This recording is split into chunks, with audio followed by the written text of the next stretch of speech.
나이를 먹을수록 옛 기억은 흐릿해지기 마련입니다. 그런데 어느 지점에 이르면 다시 그 생각들이 더 뚜렷하게 떠오르는 것 같습니다. 늙어가면서 옛날 일들을 되새김질하는 버릇이 생기니 그런 것일까요? 살아갈 날보다 살아온 날이 더 길다는 생각을 자꾸 해서 그런지 요새는 부쩍 추억을 곱씹고 있습니다. 저는 한평생 경기도에서만 지낸 토박이입니다. 태어난 고향은 동두천인데 제가 아주 어릴 적 이사를 했었으므로 그곳에 대한 기억은 그렇게 많지 않아요. 남양주와 구리 일대 안에서만 수차례 오가며 세월을 보냈습니다. 지금은 동네 이름도 다 바뀌었어요. 불과 15년 전까지만 해도 구리에서 서울 넘어가는 언덕은 동네가 번화가였어도 예스럽고 정겨운 맛이 있었는데 현재는 지하철이며 백화점에 아주 휘황찬란합니다. 더 아주 옛날에는 아이스크림 대기업 공장이 저 살던 동네에 있어서 그 건물을 지표 삼아 사람들이 길을 다니곤 했던 때가 있었고 그 시절을 함께 보냈기에 추억을 공유할 수 있는 친구도 있었습니다. 이 친구가 바로 제가 언감생심 사연이라는 걸 적게 된 이유이기도 합니다. 중학교 3년 내내 같은 반에 걸린 것을 인연으로 그 친구와 저는 유난스레 어울려 다녔습니다. 고등학교까지 함께 다니며 사이가 더 돈독해졌어요.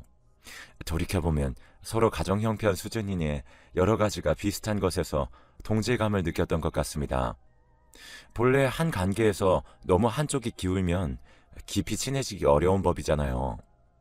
그것이 동정심이든 우월감이든 간에 사람 사이를 어그러뜨리기 때문에 여러모로 베스트였던 우리는 서로 너그러움을 갖고 잘 지낼 수 있었죠. 그 나이대 애들은 공감대라는 것이 참 중요하기도 하니까요.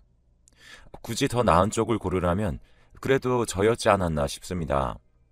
왜냐하면 그 친구의 부모님은 사이가 아주 나빴기 때문이에요. 그래서 제가 그 친구를 위해 그의 목까지 항상 도시락 양을 많이 싸다녔습니다. 매번 그 친구의 도시락은 부실하기 짝이 없었거든요. 그마저도 아예 없었던 때도 있었고요. 당시 허구한 날 자식 두고 잦은 가출을 일삼는 친구의 부모님은 자식 교육이나 보호에 관심이 없었던 것이라 생각됩니다. 사춘기 남자애들이 얼마나 짓궂습니까? 그 친구를 향해 도시락 동량이라면서 놀리던 놈들이 있었는데 제가 다 혼을 내줬습니다. 저는 어렸을 적부터 등발이 좋았기 때문에 동급생들이 저에게 함부로 굴지 못했어요. 나이 지긋하게 먹은 지금도 풍채 좋단 소리는 꽤 듣고 살거든요. 고등학교에 진학해서는 그 친구를 샌님이라 부르며 못되게 구는 불량 학생들이 몇 있길래 마찬가지로 제가 싹 다 정리했었고요. 좀 창피한 대목이긴 합니다만 어릴 때 저는 성질머리가 진짜 급하고 무식한 데다 매사에 일희일비하는 경향이 있어서 다혈질이었습니다. 그래서 큰 덩치에 성깔이 꽤 있는 제 덕을 그때 그 친구가 꽤 봤었죠. 고등학교 때 그 친구는 모범생이 되어 공부를 열심히 했거든요. 괴롭힘 안 당하고 공부에 집중할 수 있도록 제가 도와준 셈이었죠. 그 친구가 학업에 열중하면서 저에게도 책 좀 들여다보라며 잔소리를 엄청나게 했던 기억이 납니다. 그런데 저는 그저 열심히 해보려는 신용, 그것이 전부였을 뿐이고 학업에는 도통 관심이 없었어요. 굳이 공부에 열을 올릴 이유도 대학에 갈 필요성도 못 느꼈거든요. 당장 한 푼 두 푼이 아쉬운 집안 사정을 뻔히 아는데 대학 욕심은 사치인 것 아닌가 싶었습니다.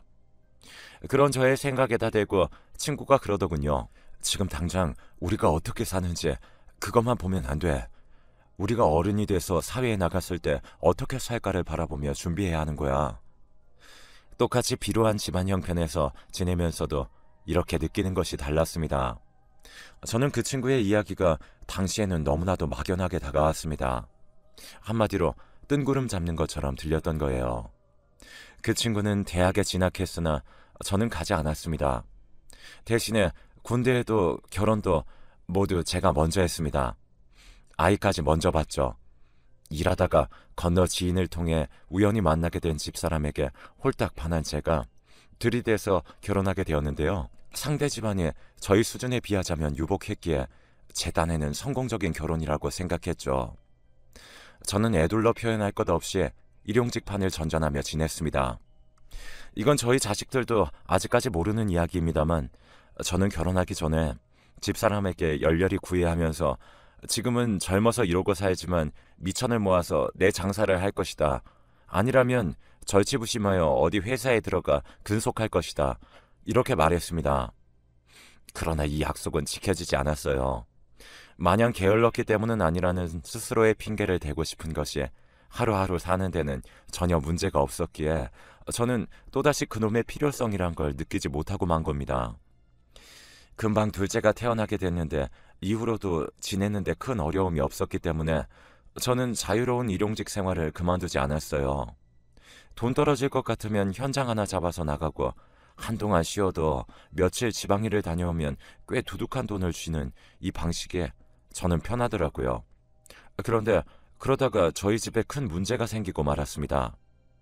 커다란 문제가 거의 동시에 그것도 두 개나 터져버린 겁니다. 우선 장모님이 사기를 당해서 처가의 목돈이 전부 날아갔습니다. 그때 장인어른께서 야반도주한 사기꾼 잡겠다고 난리도 아니셨는데 그 바람에 혈압이 올라서 쓰러지신 후로 기력이 쇠하셨어요.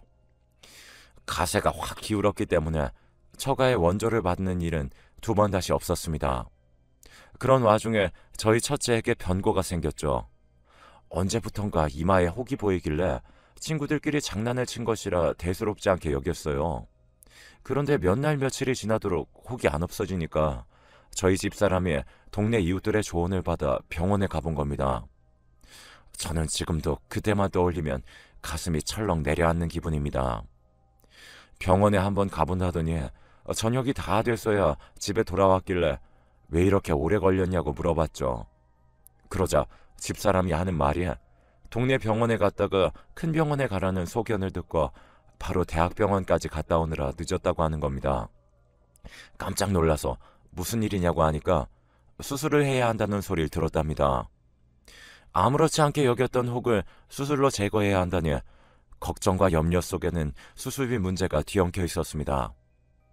별것 아닐 수술이길 바랐지만 병원에서 더 자세한 검사를 해본 결과 위치가 동맥을 지나는 곳이라 상황이 좋지 않고 잘못될 수 있는 확률이 있다고 하더군요. 그야말로 청천벽력이었죠. 어떻게든 당장 수술이 필요하다길래 동의는 해놨는데 그 돈이 어디 있단 말인가요? 하루 사는데 문제는 없어도 한 번에 큰 돈이 들어갈 일이 생긴다면 이렇듯 무너질 수 있는 것이 일용직 근로자로서의 벌이 수준이었습니다. 게다가 저는 그 시절 게으르고 나태했기에 성실하게 일을 찾아 나서지 않았던 탓이 컸습니다. 돈 나올 것을 궁리하다가 그 친구를 찾아갔어요. 그 친구는 회사 생활한 지 몇 달 되지 않았고 자리를 잡기 전이었습니다. 통화를 하면 고된 회사 업무로 한탄하는 일들이 잦았어요. 일 자체도 그렇지만 여러모로 굽신거리면서 비위 맞추는 일들이 힘들다면서요. 그런 친구에게 저는 염치 없이 손을 빌렸습니다. 거의 30분은 넘게 혼자 떠들었을 겁니다. 구구절절 집안 얘기를 늘여놓는 동안에 제가 부끄러움을 느꼈었는지 어땠는지 그 친구는 정말 아무런 그 어떤 살도 붙이지 않고 진짜 딱 이 말만 하면서 돈을 내주었습니다. 너 직장 다녀라. 저는 무조건 알겠다고 대답했어요. 돈은 형편이 되는 대로 갚겠다고 했으나 그 친구는 저희 첫째가 무사히 수술받고 제가 취직을 하면 그걸로 퉁치겠다고 단호하게 말했습니다. 얼마나 고마웠는지 몰라요. 덕분에 첫째는 천만다행으로 아무런 탈 없이 수술을 받고 금방 회복까지 할 수 있었습니다. 하지만 저는 그 후로도 일용직을 전전했어요. 제가 다른 직장을 알아보지 않은 것은 아니었습니다. 그런데 구하는 과정이 녹록지 않은 데다가 자꾸 제 머릿속에는 이 돈 받자고 그 일을 하느냐는 계산이 들어가더군요. 일용직으로 10번만 돌아도 그 한 달 월급만큼 벌 것 같은데 그런 생각들로 계속 취직을 하는 걸 미루게 되었죠. 어쨌든 일은 멈추지 않았어요. 셋째가 태어났기 때문에 더 열심히 일을 나갔어야만 했습니다. 저희는 이사를 자주 다녔는데 셋째가 갓난아기 쪽에 살던 집은 단독주택의 방 한 칸이었습니다. 주인집에 새를 들어 살았어요. 그 나름 오순도순 작은 만족을 누리며 행복하다고 여겼습니다. 바람과 비를 피할 천장이 있고 몸통 하나 누일 공간이 있고 사랑하는 식구들이 있으니 저는 다 가졌다고 생각했죠. 셋째의 사진을 뽑아다가 지갑 안에 끼우고 다녔는데 그걸 자랑하고 싶어서 그 친구에게 보여줬습니다. 그 친구는 그때 결혼해서 애가 하나였어요. 제 의도는 다복한 가정을 보여주고자 함이었는데 그 친구의 표정이 별로 안 좋아지더군요. 그래서 제가 일부러 너스레를 떨었습니다. 넌 재미없게 외동아들 하나가 뭐냐? 너 이제 회사도 안정적으로 다니고 있는데 애 둘셋 더 낳으면 어때서? 그럼 너는 이 생활이 안정적이라서 애를 셋이나 봤어? 애들은 알아서 크니? 다 재수 씨가 고생하기 때문에 애들이 자라나는 거야. 너가 지방 간다고 요새도 며칠씩 집 비우고 그러지. 애만 셋인데 그 집에서 정말 재수 씨 혼자 얼마나 씨름하겠어. 네가 상황을 제대로 들여다보긴 해? 그 친구가 반복해서 저한테 하는 말에 정신 똑바로 차리고 일을 구하라면서 혹시라도 애를 더 낳을 생각은 하지도 말라는 겁니다. 난데없이 설교를 들으니 기분이 퍽 상하더군요. 잘 알지도 못하면서 저희 집 사람이 혼자 씨름하네 마네 말하는 것도 불쾌했죠. 한동안 연락은 뜨문뜨문하고 거의 안 보고 지냈습니다. 제가 건축 현장에서 작업을 하게 되는 바람에 몇 달간 계속 바쁜 탓도 있었지만 주된 이유는 따로 있었어요. 그 사이에 커다란 일이 있었기 때문입니다. 바로 저희 집에 넷째가 생겨버렸습니다. 결코 의도한 것은 아니었기에 당혹스러웠지만 귀중한 생명이 태어나 저희 가정으로 온 것에 대한 기쁜 마음이 들었어요. 그 친구에게 비밀로 붙일 수도 없는 마당이라 근황을 주고받을 때 넷째 소식을 전했습니다. 속으로 참 민망했었네요. 저는 먹여 살릴 입이 더 늘어난 집에 가장으로서 더욱 성실하게 살아야 한다는 신념으로 일터에 나갔습니다. 하루하루 땀을 흘려가며 일을 하던 어느 날 재수가 없어도 어쩜 그리 없을 수가 있었는지 페인트통을 잘못 잡고 넘어졌는데 아니 글쎄 그 바람에 오른팔 손목 부분이 부러졌습니다. 제가 넘어지면서 반사적으로 바닥에 손을 짚었던 것 때문에 손바닥 뼈도 금이 가고 말았습니다. 그때 의사가 여기 뼈는 인체에서 가장 안 붙는 곳이라고 절대 팔을 써서는 안 되고 일을 애초에 할 생각도 하지 말라고 하더군요. 몇 주 후에 확인해봐서 안 붙었으면 철심을 박는 수술을 해야 한다고 했습니다. 덜컥 겁이 났죠. 그 한순간의 사고로 완전히 활동에 제약이 걸린 저는 집에 틀에박혀 있게 되었습니다. 집에서 아이들을 보며 웃음이 나는 것도 하루 이틀이지 시간이 지나면 지날수록 초조하고 답답해서 견디기 힘들어졌습니다. 왜냐하면 모아둔 돈이 없었거든요. 방 하나에 새 들어 살다가 식구가 더 늘어나니 반지하 빌라로 이사를 갔는데 그러면서 그나마 있던 목돈도 몽땅 써버린 뒤였기 때문에 제가 일을 쉰 지 한 달 정도가 되자 10원 한 장이 아쉽게 되었습니다. 흰 쌀밥에서 묵은 잡곡을 섞은 밥으로 그리고 보리밥으로 점점 밥상에 올라오는 밥도 변했습니다. 그마저도 아이들 먹으라고 양보한 뒤 저는 라면을 먹었는데 하루는 집사람이 오늘이 마지막이고 내일은 밥을 못 짓는다 이러는 겁니다. 제가 앞집이나 이웃에서 빌려오겠다고 하니까 집사람이 기가 막힌 말을 해줬습니다. 이미 다 빌려봤어. 내가 한 번씩 다 가봤다고. 저번 주 보리만 먹은 거 그것도 윗집에서 보리쌀 줘서 먹은 거야. 정말 충격적이었습니다. 그런 가정이 있는 줄은 한 집에 있으면서도 전혀 몰랐습니다. 그만큼 제가 무심했던 거겠죠. 그 친구의 지적처럼 말입니다. 월세도 밀리는 마당에 주인집으로 가서 구걸을 할 수도 없었어요. 가뜩이나 머리 아픈데 아이들은 왜 자꾸 시끄럽게 떠들고 배가 고프다고 울어대는지 저도 어쩔 도리 없이 자꾸 미안해지더라고요. 그때 처음으로 가난이 죄라는 생각이 들었습니다. 어디 손을 벌리려고 해도 벌릴 데가 없었습니다. 저는 최후의 보루로 그 친구를 찾아갔습니다. 역시 믿을 건 친구밖에 없다고 여기면서 말이죠. 그동안 있었던 일을 구질구질하게 많이 털어놓으며 저는 돈이 아니어도 좋으니 쌀 한 봉지나마 줄 수 있냐고 부탁을 했어요. 그런데 제 이야기를 한참 듣고만 있다가 마침내 입을 연 친구의 말이 아주 가관이었습니다. 그따위로 산 놈한테 난 아무것도 줄 거 없어. 그냥 돌아가라. 돌아가서 네 꼬라지를 봐. 뭐라고? 누군들 이렇게 살고 싶어서 사나? 그렇게 안 살아도 됐잖아. 다 네가 선택한 거잖아. 누가 너 그렇게 살라고 등이라도 떠밀었어? 자식 새끼 줄줄이 낳았으면 네가 지금 팔에 기부스를 하고 있을 게 아니라 네 팔을 잘라서라도 자식들만큼은 알아서 책임져야 할 거 아니야? 정신머리 못 붙잡고 사는 너같이 한심한 놈한테는 쌀 한 톨 줄 수 없으니까 그렇게 알아. 그 친구는 저에게 비수를 던지고 먼저 돌아섰습니다. 정말 상상조차 못한 그 친구의 반응에 너무 당황스럽고 비참한 기분이 들었습니다. 속에서 울분이 끝도 없이 차오르는데 신기하게 눈물은 안 나오더라고요. 소주 한 병 까고 싶은 충동이 들었으나 이 돈마저 아껴야 한다는 생각에 착잡한 마음을 홀로 삼켰습니다. 도움 청하러 간다더니 어떻게 된 거냐고 묻던 집사람은 제 표정을 보더니 이내 입을 다물었죠.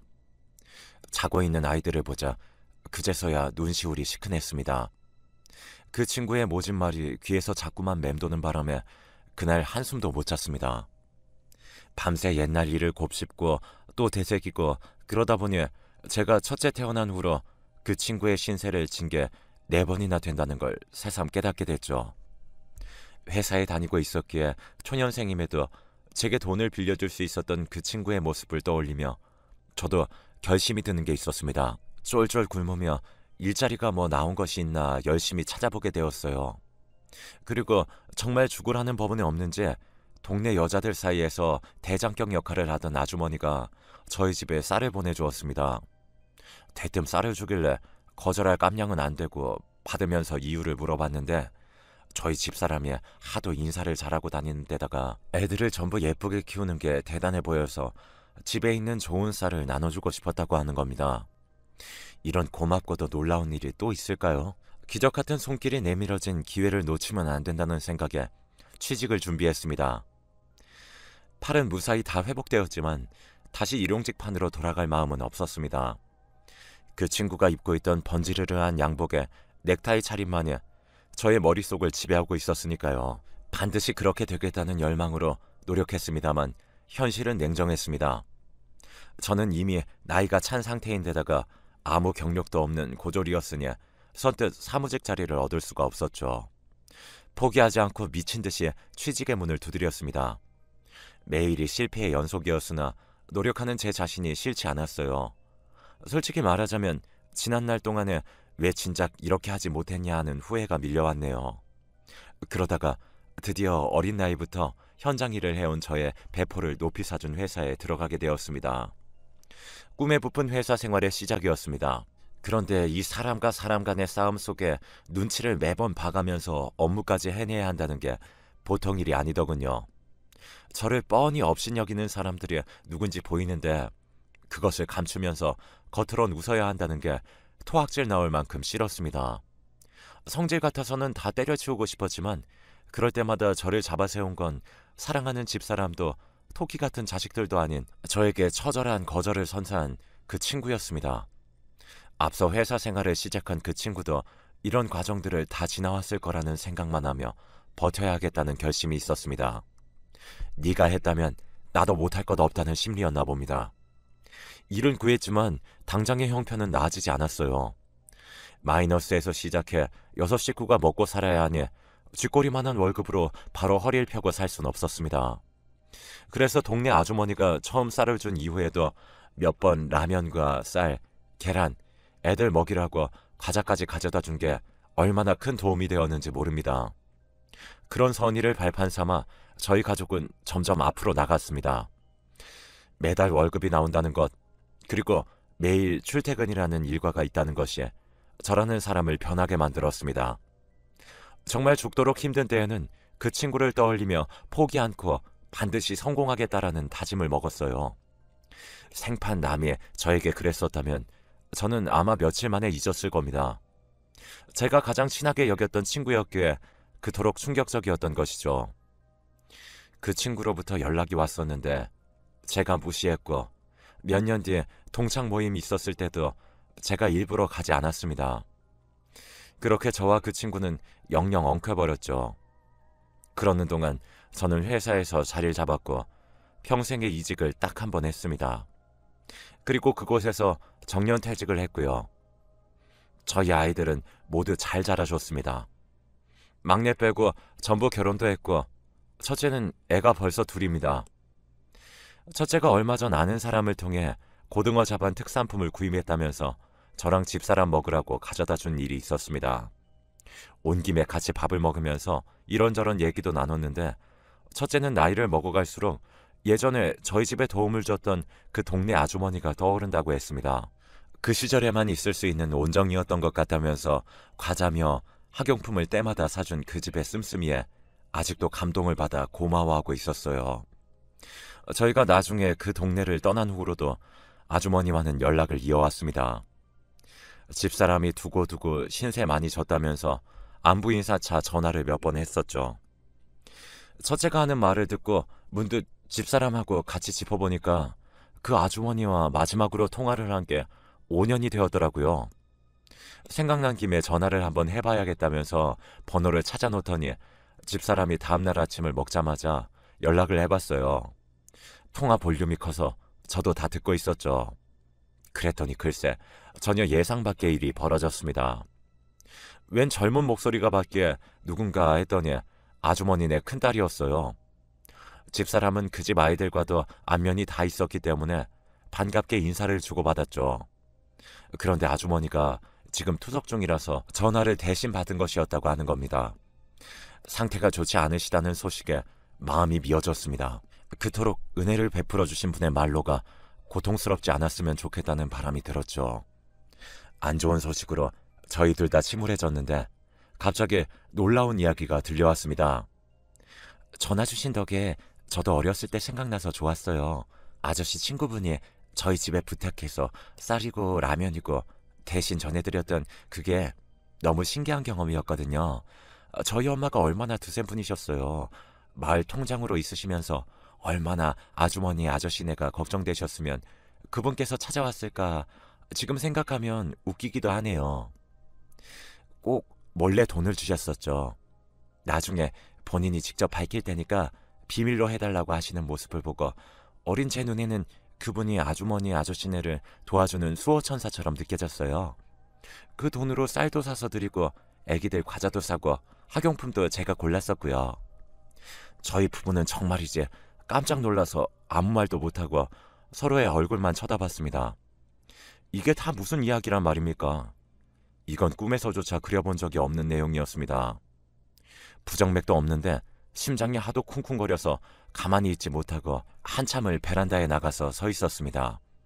간만에 담배를 한 대 피우면서 많은 생각들이 지나갔습니다.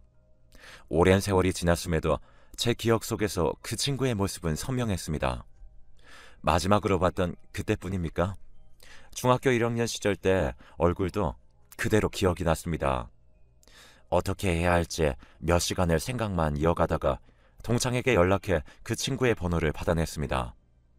전화를 걸기까진 망설임이 따랐는데 막상 목소리가 들려오니까 아무렇지 않더군요.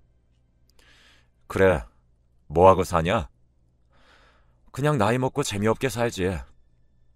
거의 30년의 공백이었습니다. 말이 30년이지 정말 긴 세월입니다. 그럼에도 저희는 아무렇지 않게 얘기를 나눴습니다. 공백의 길고 짧음과 관계없이 어색하지 않게 대화가 흘러가는 게 신기했습니다. 옛날 얘기가 오가는데 그 친구는 제가 싸왔던 도시락 얘기를 했어요. 제가 반찬으로 몇 번 싸갔던 무짠지가 그렇게 맛있었다는 겁니다. 아직도 그 맛을 잊지 못한다는 얘기를 들으면서 저는 잠시 동안 아주 오랜 세월을 거슬러 올라가 한 학급에 50명은 좋게 넘었던 그 교실로 돌아갔습니다. 바닥에서 올라오는 쾌쾌한 나무 냄새, 가방들마다 들어있는 도시락에서 풍겨오는 반찬 냄새가 코끝에 맡아지는 것만 같아 가슴이 찡했습니다. 문득 해야 할 인사를 해야 할 때라는 생각이 들었죠.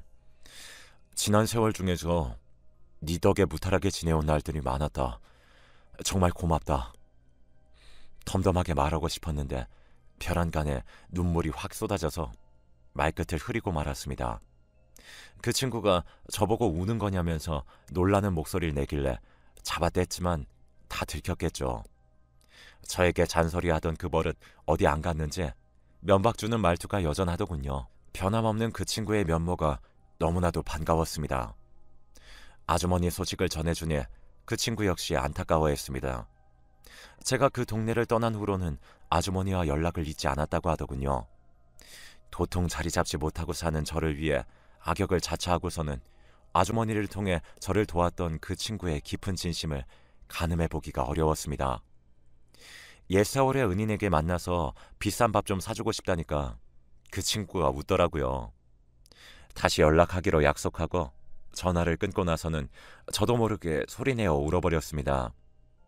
그 친구에게 미안하고 정말 고맙고 그러면서도 어딘가 찡한 기분이 들었네요. 결코 돌아갈 수 없는 젊었던 시절이 너무나도 그리운 심정이었습니다. 지난날의 추억과 남은 여생을 모두 함께 공유할 수 있는 친구가 있음에 감사